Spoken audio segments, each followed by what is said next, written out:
jours, on a commencé par faire une espèce de cartographie, un peu de comment vous voyez ça, vous, dans vos milieux, les principaux défis qui sont reliés au racisme, à la question des droits humains en milieu scolaire et tout ça. Donc, on va revenir sur cette cartographie-là, mais juste pour vous rappeler, quand on regarde le programme, les thèmes qui ont été abordés pendant ces 2 journées-là sont quand même assez vastes. Donc, racisme, droit, définition de droits et libertés, accommodement raisonnable, les personnes musulmanes, l'islamophobie, les principes de réflexion critique à travers les médias sociaux et les discours haineux, les rapports sociaux de pouvoir, la lutte contre la radicalisation, les droits de l'enfant à l'école et les codes de vie, et le phénomène de droits de l'enfant et l'intimidation et la participation des élèves. Donc, il y a beaucoup de thèmes qui ont été abordés.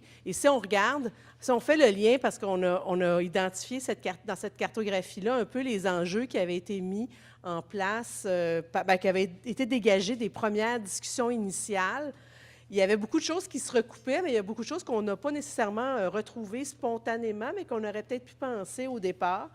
Et donc, beaucoup d'enjeux qui étaient axés sur méconnaissance, ignorance, etc. Là, je vais laisser un petit peu Marie-Odile élaborer là-dessus. Oui, bien en fait, c'est intéressant parce qu'on a commencé hier au premier atelier. Vous avez mentionné beaucoup d'aspects liés à la connaissance, à l'ignorance, au savoir qu'on peut avoir, aux relations interculturelles, mais moins sur ce que l'action scolaire, dans le fond, ce qu'on peut faire dans l'école comme changement, quels sont les défis.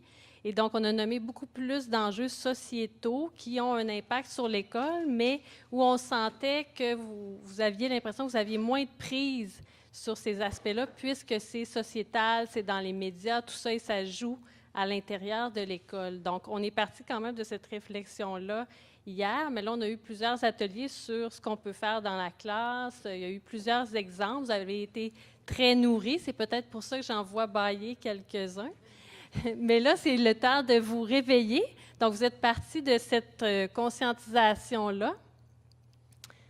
Et par la suite, les aspects qu'on a abordés davantage, c'est plus la responsabilisation, prendre conscience, l'aspect réflexif, puis les aspects de transformation en donnant des exemples de pratiques ou de réflexions qu'on peut mettre en place dans l'école. Mais je pense que pour boucler la boucle, si on veut aller vers la transformation, c'est plus de faire une activité sur qu'est-ce que je fais déjà, moi, dans ma pratique et qu'est-ce que je pourrais faire, soit dans ma classe, dans l'école ou de manière plus systémique.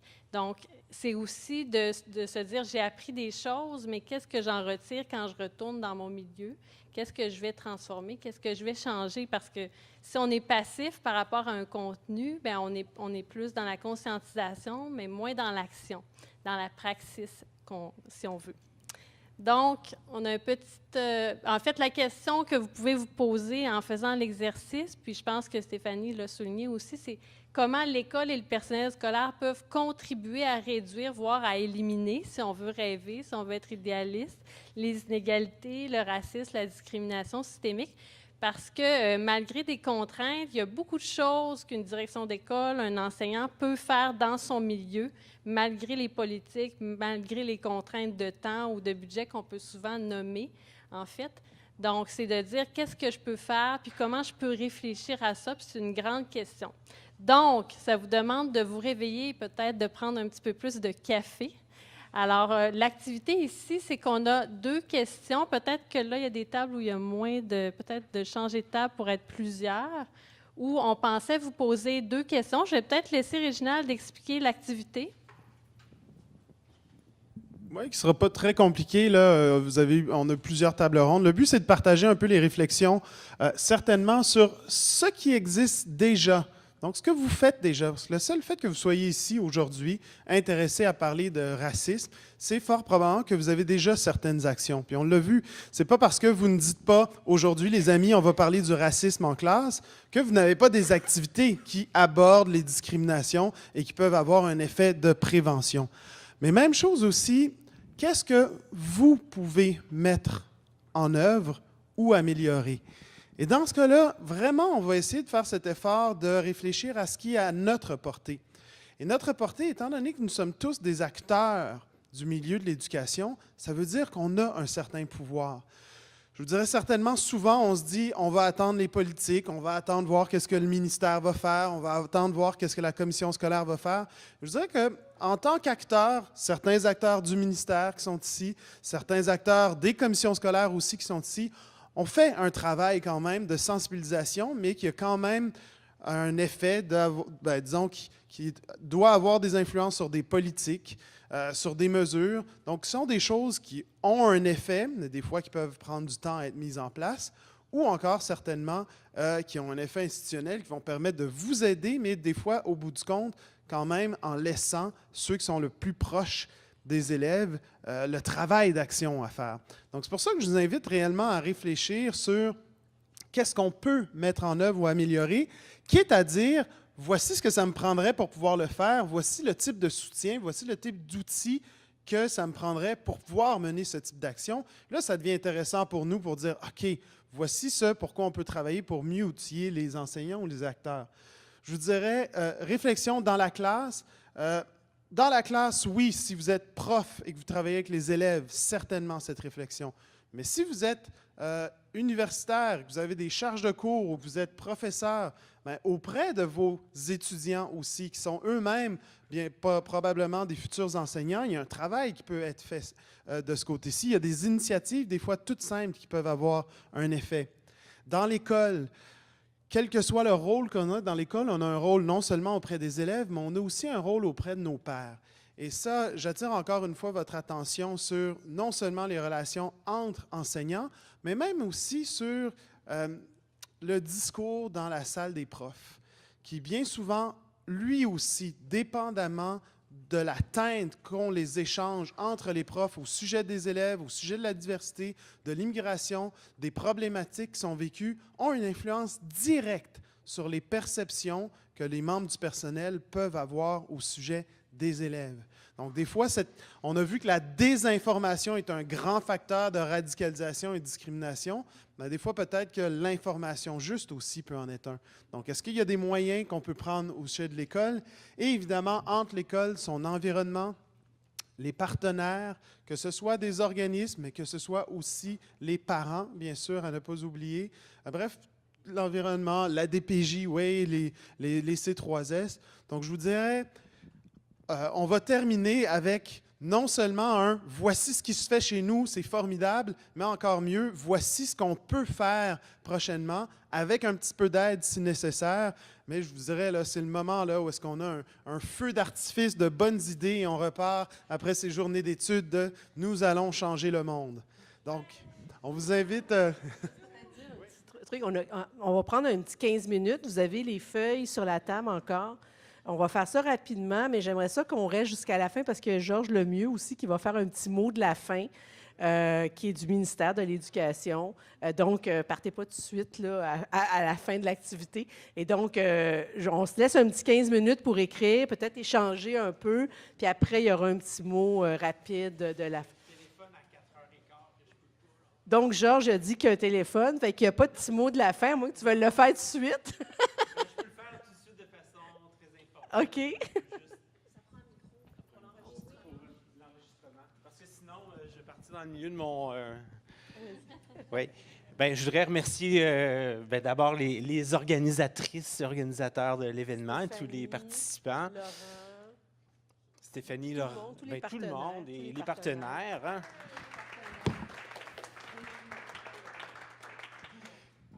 Donc, je vais être bref, en fait. Je pense que c'est important pour le ministère de l'Éducation puis pour la direction que je représente en tant que coordonnateur, donc la direction des services d'accueil et d'éducation interculturelle.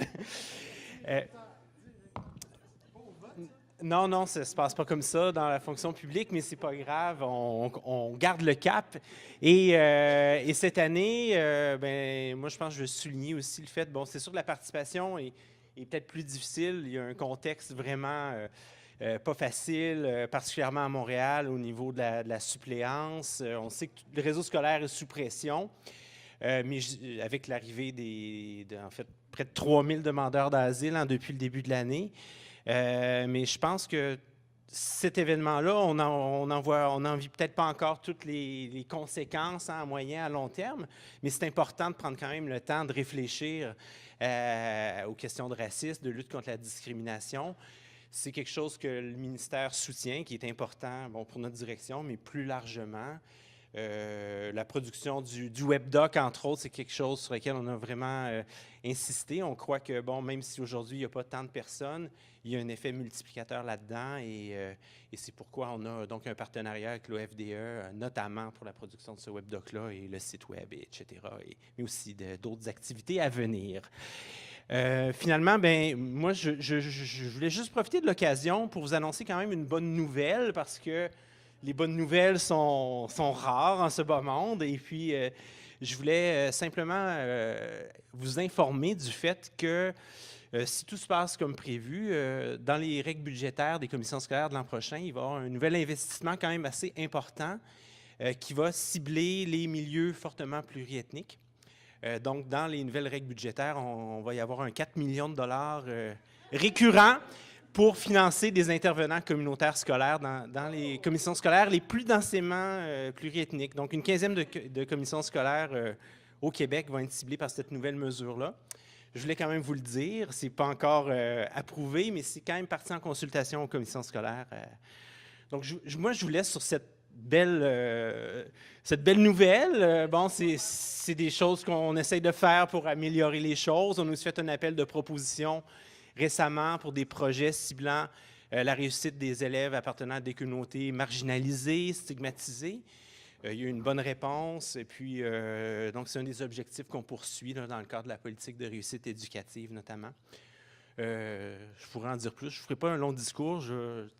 Vous redonner le micro, puis je vais vous écouter tant que je peux, puis après ça, je vais aller à ma petite conférence téléphonique. Alors, merci beaucoup à tout le monde. Peut-être, on a une petite chose qu'on a oublié de mentionner, ces 2 journées-là, pour ceux qui ont pu être là depuis le début, est-ce que ça vous a donné des outils? Est-ce que ça a permis de donner des pistes? Puis en tout cas, qu'est-ce que ça vous a apporté? Aussi peut-être un élément qu'on pourra discuter après dans la discussion. Donc, on vous laisse un petit 10-15 minutes pour les pistes et puis si vous voulez partager ça avec tout le monde. Puis gribouiller sur les grosses feuilles, comme ça, on pourra se promener puis prendre des photos.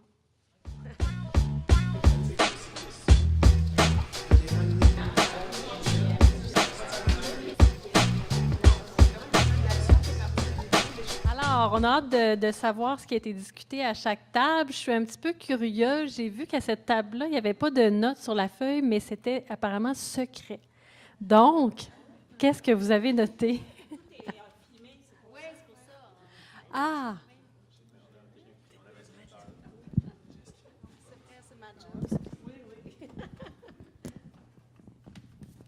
Alors, dans mes notes, j'ai essentiellement, on a discuté beaucoup du manque de formation ou encore de la difficulté d'y accéder à travers la bureaucratie, pour le cas de la CSDM ici, puisqu'on avait des enseignants de la CSDM. Exactement. Toutes les commissions scolaires qu'on est enseignants. CSMB et...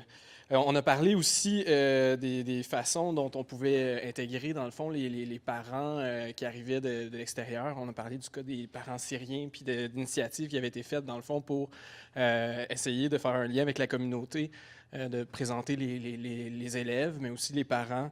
Il y avait des visites de quartier, des trottibus. Oui, c'est ça. Puis aussi d'autres types d'initiatives là, qui étaient assez porteuses. Puis, je pense que j'arrive là dans mes notes. C'est ça. Ah! C'est ça, les agents de liaison qui ne sont pas là, mais maintenant, ça a l'air qu'ils vont arriver. C'est ça. Qui devrait justement permettre de pouvoir faire peut-être des activités comme ça. Puis on a aussi abordé la question de la peur de la perte de contrôle parce qu'on enseigne les droits. On n'a pas eu le temps vraiment de terminer là-dessus, mais on était rendu là. Réginald, veux-tu réagir sur la formation? Parce que j'ai vu que tu avais une petite mimique. C'est pas cool, là. C'est vraiment pas fin. Vous n'êtes pas gentil. Alors, mon nom est Réginald Fleury. Je suis conseiller pédagogique en éducation et relations interculturelles à la Commission scolaire de Montréal. Si vous êtes à la Commission scolaire de Montréal, mon numéro de poste est le 6173. Mon adresse courriel est le fleuryr@csdm.qc.ca. Pour toute formation relative au racisme, à l'intégration des élèves immigrants, aux relations interculturelles, à l'éthique et culture religieuse, tout ce que vous avez à faire, c'est me contacter, qu'on définisse quels sont vos besoins, quelles sont les dates dans lesquelles vous êtes disponible. Il y a même du budget pour vous libérer. Il y a des formations qui sont offertes chaque année. C'est possible de s'y inscrire. Mais avec les circonstances qu'on a eues cette année, il est très possible d'avoir des petites rencontres qui auront lieu dans votre école. Et c'est encore possible jusqu'au 23 juin cette année, parce qu'il reste encore des budgets qui ont été récemment débloqués pour la CSDM. Donc, c'est encore possible de le faire cette année ou c'est possible d'en planifier pour l'an prochain. Donc, n'hésitez pas. Et je vous dirais même, on planifie avec une équipe de profs de définir une situation d'apprentissage de lutte au racisme au secondaire. Puis c'est quelque chose qui est en train de se... On a une rencontre prochainement le 8 mai, donc des profs qui sont libérés pour écrire une situation d'apprentissage. C'est des choses qui sont encore possibles de faire, non seulement cette année, mais qu'on peut aussi proposer pour l'an prochain. Oui, Nicolas. Complètement d'accord avec toi. Il y a plein de choses qui sont accessibles. En fait, ce qu'on décrivait, puis là, c'est pas juste Montréal, c'est ailleurs, c'est dans une position d'enseignant. C'est le parcours pour atteindre, puis la bureaucratie pour avoir accès à une formation par rapport à un poste de professionnel, c'est beaucoup plus compliqué. Fait que c'est un peu dans ce sens-là où des fois, on nommait certains enseignants à la formation continue n'ont pas accès, mais il y a tellement d'entraves avant de dire j'ai le droit d'y aller qu'il y en a plusieurs qui font juste je vais attendre ou pas que quelqu'un vienne à mon école si jamais ça arrive. Fait que c'est plus dans ce sens-là où là, moi, je suis dans un poste où je suis content, je suis prêté, c'est facile, j'ai accès à plein de formations, mais au final, il y a probablement des gens, puis vous le décriviez tantôt pour la violence, l'intimidation, où on n'a pas accès à certaines choses qu'on voudrait. Pourtant, je sais que ça existe. Fait que c'est un peu de comment on pourrait faciliter ça au final, parce que là, je vois qu'il y a plein de choses disponibles, mais après ça, dans les milieux, dans les écoles, comment ça se fait que ça ne se rend pas? Bien, justement, le webdoc, le webdoc qui va porter sur les thèmes qu'on a beaucoup vus pendant ces 2 journées-là. D'ailleurs, Jacinthe me fait dire que si vous avez des projets d'école où on pourrait aller filmer, par exemple, des bonnes pratiques liées à la question de l'éducation au droit, à l'antiracisme, etc., ça peut être des ressources intéressantes en Réginal dans le webdoc. Même les situations d'apprentissage dont tu parles, peut-être ça pourrait même faire partie du webdoc, en fait, avec les enseignants. En tout cas, il y a plusieurs. Donc, si vous êtes intéressé, Jacinthe, vous pouvez envoyer votre nom, votre projet qui pourrait être une ressource, dans le fond, dans le webdoc collectif qu'on fait, qui va être diffusé partout, qui va pouvoir être un outil d'auto-formation en milieu scolaire, qui va pouvoir être approprié par les gens du milieu scolaire, en fait. Je suis curieuse, avec cette table-là, il y a eu l'air d'avoir beaucoup d'animation et de discussion. Qui veut rapporter les propos?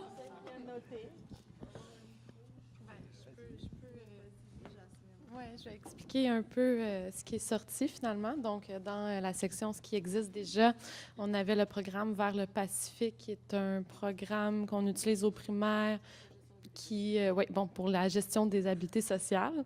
On a aussi le programme « On ne joue pas avec les droits », qui parle des droits des enfants. Donc, c'est une autre ressource qu'on utilise déjà. Nous pensons qu'on célèbre déjà la diversité puis les différences dans nos interventions. Aussi, on intervient dans notre milieu de notre mieux, puis on essaie de déconstruire les mythes au jour le jour, donc avec les enfants. Donc, on a plusieurs choses dans ce qu'on peut mettre en œuvre. Demander plus de ressources TES psychoéducateurs qui pourraient faire des ateliers de prévention, demander des ateliers clés en main, essayer de trouver du matériel en ECR sans stéréotypes, donc qui évite les stéréotypes.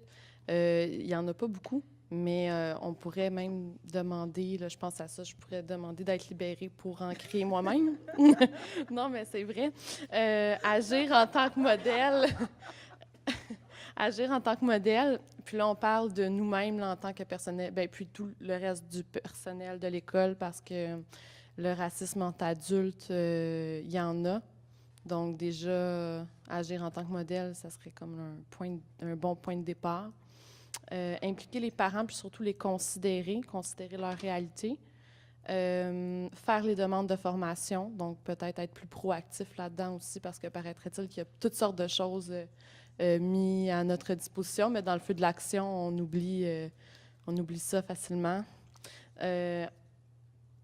Faut en parler du racisme, puis nommer les malaises quand on en ressent. Donc, dénoncer, pas être témoin, mais oui, c'est ça, puis ouais, c'est ça, être témoin puis participer, il faut dénoncer.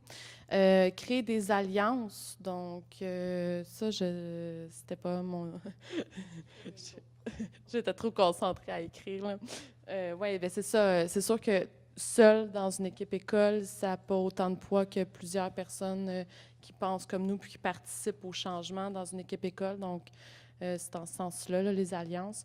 Puis, reconnaître ses privilèges. Donc, déjà, c'est un autre bon point de départ pour être plus à l'affût du racisme. Là, déjà, comprendre nos privilèges ben là, moi, je parle pour moi, là, mais de blanche, privilégiée, éduquée, etc. Donc, voilà. C'était animé, oui, mais c'est ça. Bien, je remarquais beaucoup d'aspects de conscientisation, de responsabilisation, puis de transformation dans ce que vous avez écrit, de ce qui peut être développé, dans le fond. Beaucoup d'agentivité aussi, là, de proactivité, en tout cas, je remarque. Toi? Tu peux pas rajouter? Non, mais... OK. Oui, cette table-là. OK. Bien, en fait, nous, on a commencé de dire qu'est-ce qui existe déjà ou qu'est-ce qu'on fait déjà. On s'est basé beaucoup sur les pratiques un peu plus de la 3e avenue. Fait qu'on s'était dit qu'est-ce qui existe déjà, c'est informer les parents immigrants à la défense des droits de leurs enfants. Fait que c'est quelque chose qu'on fait beaucoup à la 3e avenue. En fait, on offre des séries à qui appartient l'école, en fait, puis ce qui permet aux parents un peu de qui vivent, en fait, souvent on voit la discrimination de leurs enfants. Fait comment qu'on fait pour aller outiller ces parents-là, aller interpeller l'école quand ils vivent des situations particulières. Former les élèves aussi sur leurs droits, sur les droits humains en général, mais c'est ça qu'eux-mêmes détectent quand ils sont victimes de discrimination aussi, puis quoi faire aussi, où aller s'adresser dans la même perspective qu'avec les parents, quoi faire quand que cette situation-là arrive. Et après ça, le 3e niveau, ça serait d'interpeller les décideurs scolaires sur leurs pratiques inclusives. C'est aussi de les interpeller, de savoir qu'est-ce qu'il y a à faire. Bon. Après ça, on a plus réfléchi sur quoi mettre en œuvre. Bien, la première chose qu'on s'est dit, ce serait de conscientiser les directions d'école dans leurs pratiques discriminatoires. Souvent, en tout cas, on racontait une histoire que, je parlais avec une directrice d'école qui m'expliquait que finalement, quand on formait les parents, on les formait mal parce que les parents migrants sur un conseil d'établissement, ça ne fonctionne pas bien, parce qu'ils ne savent pas comment, c'est quoi, comment interpeller, comment gérer des dossiers. Les dossiers sont trop complexes. Ils mêlent le personnel avec l'école, l'intérêt de l'école et tout ça. Fait qu'ils disaient, peut-être vous devriez former les parents immigrants à les mettre sur les OPP. Les OPP, ça serait bon. Mais le conseil d'établissement, ça serait pas tout de suite. Fait que c'est comme, ils se rendent pas compte. En fait, ils ont plein de bonnes intentions, mais ils se rendent pas compte que c'est des pratiques hyper discriminatoires. Et c'est aussi le rôle de les intégrer, puis aussi de les aider à participer à travers tout ça. Après ça, il y avait soutenir la conscientisation des enseignants et du personnel scolaire dans les évaluations psychosociales de leurs élèves. Souvent, on se rend compte à la 3e avenue que souvent, les enfants immigrants, on a l'impression, ou les parents ont souvent l'impression que leurs enfants sont surdiagnostiqués avec des troubles de comportement ou des troubles d'apprentissage. Et à cette avis-là, on se rend compte que souvent, c'est plus dans les pratiques des enseignants de gérer la diversité dans leur classe qu'on tend à mettre des comportements culturels comme des comportements avec des problèmes voyons, je cherche le mot, des troubles, ouais, comme des troubles de santé mentale, finalement. En tout cas, je ne m'exprime pas bien, mais c'est ça. Fait qu'on avait dit ça. Après ça, outiller les acteurs scolaires sur leurs pratiques transculturelles en classe. Fait l'important de former dans la formation des enseignants, d'avoir une partie qui est transversale pour essayer de voir que les enseignants, finalement, aient une formation aussi à travailler avec la diversité qui va aussi favoriser la santé mentale des jeunes immigrants en milieu scolaire. Super. Ça touche aussi à la formation et aux compétences qui sont développées dans la formation initiale et continue des enseignants et des directions. Puis là-dessus, il y a beaucoup de travail qui a été effectué à l'OFDE en proposant des modèles de compétences pour les enseignants et pour les directions qui touchent à des valeurs d'équité, d'inclusion et de justice sociale. Donc, il y a déjà des documents qu'on peut consulter pour essayer d'imaginer une formation pour les outils. Mais j'ai l'impression que la table ici répond à cette table-ci, n'est-ce pas? Oui, mais on ne s'était pas parlé. Alors, un peu tantôt, mais pas par rapport à ça. Donc, nous, on s'est concentré sur ce qui existe déjà et ou ce qui est à bonifier.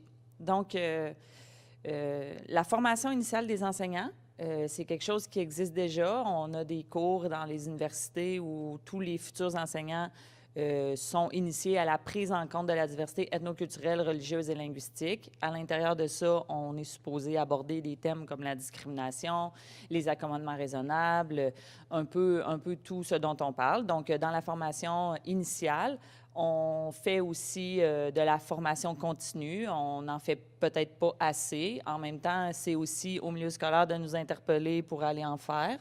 Parce que nous, on ne peut pas s'offrir à des commissions scolaires. Donc, si des fois, vous voulez des formations, il faut les demander. Vous, la CSDM, vous pouvez passer par Réginal. La CSMB, vous pouvez passer par Justine Gosselin-Gagné pour le Centre d'intervention pédagogique en contexte de diversité qui font des contacts avec nous. Puis la plupart du temps, ça nous fait plaisir de le faire. On est aussi en train de travailler, suite aux travaux de Marie-Odile Magnan, Maryse Potvin et d'autres personnes sur la compétence interculturelle et inclusive des directions d'école. On est en train de monter une formation qui va être offerte à partir du mois de septembre à l'intention des gestionnaires, donc les directions d'école, mais aussi les gestionnaires en général dans les commissions scolaires de l'ensemble du Québec sur la gestion de la diversité ethnoculturelle, religieuse et linguistique. Donc, on travaille. En fait, ce qui existe déjà aussi, des guides de soutien aux enseignants et au personnel scolaire. On a parlé tout à l'heure avec Réginal de celui qu'on prépare sur la radicalisation menant à la violence. On en a aussi fait un à la Marguerite Bourgeois sur aborder des sujets sensibles avec les élèves. Ça a quand même été, on en a parlé beaucoup, mais on n'a pas parlé du guide, mais c'est des choses qu'on fait. Je dirais aussi, dans un sens plus recherche, on mène avec une équipe en ce moment une recherche sur l'impact du climat interculturel des établissements secondaires sur la réussite éducative des élèves issus de l'immigration.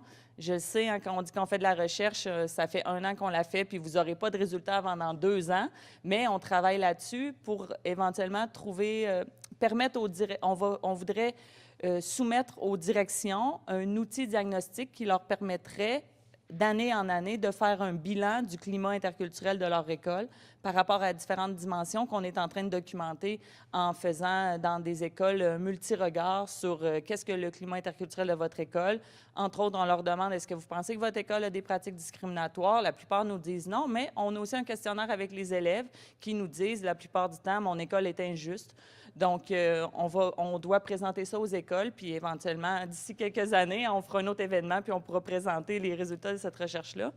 Aussi, une recherche en cours sur l'évaluation de l'impact chez les élèves et chez le personnel scolaire de la pièce de théâtre Qui a tué Freebird, dont on a parlé tout à l'heure. Donc, c'est des choses...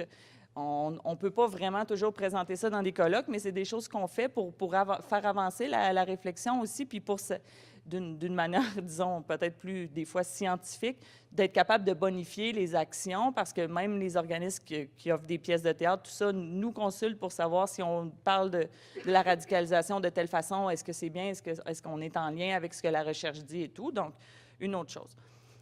Sinon, des choses qu'on doit continuer à faire, puis qui existent aussi, Notre ami ici parlait d'une création d'une pièce de théâtre pour les élèves débutants en accueil.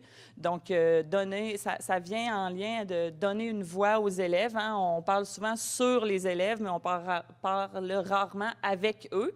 Donc, leur laisser une parole.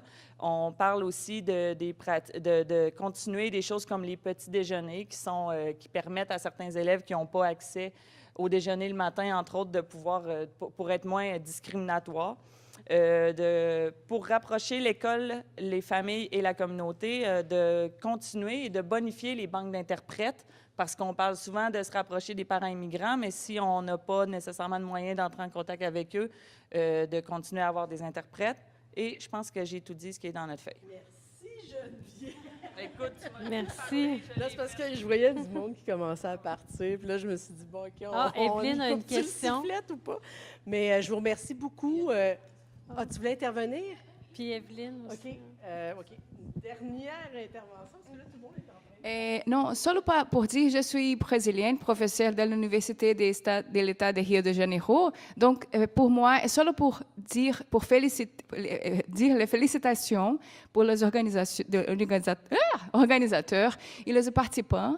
Je remercie beaucoup. Je travaille plus de 10 ans avec l'éducation des droits humains, la lutte contre le racisme. Et pour moi, c'est très inspirateur, c'est très fort pour moi l'expérience de connaître un peu de travail que vous avez ici et pour fortalecer l'espace de l'université comme un rôle principal pour créer l'alliance de formation des enseignants continue initiale. C'est très important, donc pour dire merci beaucoup pour l'expérience. Et peut-être souligner que elle va faire une conférence le 27 avril prochain à l'UQAM, à la Bibliothèque de l'Éducation. Donc, vous êtes les bienvenus à la conférence de Madame sur le Brésil. Merci beaucoup. Alors, merci beaucoup à vous tous et toutes et à tous les partenaires, parce que dans le fond, toutes les contributions qu'on a vues dans ces 2 journées d'études, c'est vraiment le travail de plein de partenaires qui se sont mis ensemble pour montrer, faire réfléchir, montrer ce qu'ils font, travailler à des ateliers interactifs. Donc, les gens ont été très sollicités. Ça a été assez énergétique comme processus parce que depuis 2 jours, on n'arrête pas de parler, puis d'échanger, puis de réfléchir, puis d'avoir un travail intellectuel à l'écrit et tout ça. Et donc, ça a été une expérience fort intéressante et je pense plus intéressante que beaucoup de colloques qu'on peut organiser, qui sont des colloques scientifiques, mais qui parfois vont trop vite et abordent très peu en profondeur les choses, tandis que là, on a vraiment eu du temps pour chacun des ateliers à travailler ensemble puis à essayer de réfléchir sur des enjeux. Donc, j'espère que ça a pu contribuer, en tout cas, à une certaine réflexion, un travail, une motivation aussi pour les gens en milieu scolaire. Donc, merci beaucoup à tout le monde et puis bonne fin de semaine. Merci.